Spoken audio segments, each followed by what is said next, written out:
Hi, my name's Annalise and I've been on the fast track production of apprenticeship.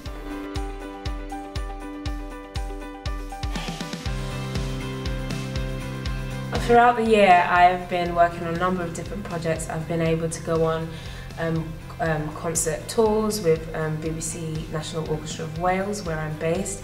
I've been able to get involved in filming, working the multicams. I'm also about to work on a project that I get to lead and produce, so I'm very excited about that.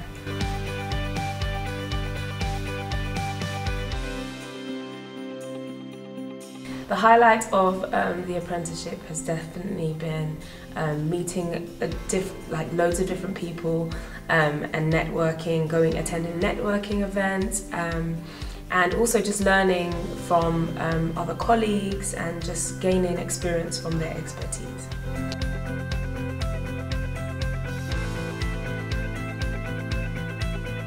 So within the next 5 years' time or so, I would love to be directing.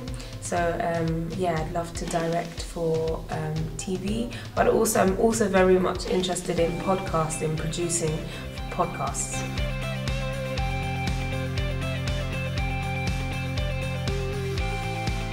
So my advice to anyone considering an apprenticeship would be to just go for it. If it's something you know you want to go into, or you're even just interested in, this apprenticeship in particular it covers such a wide range of areas that you can find out what you want to do. You can try different skills. I've had so many opportunities to try different positions and job roles, so yeah, I'd just say go for it.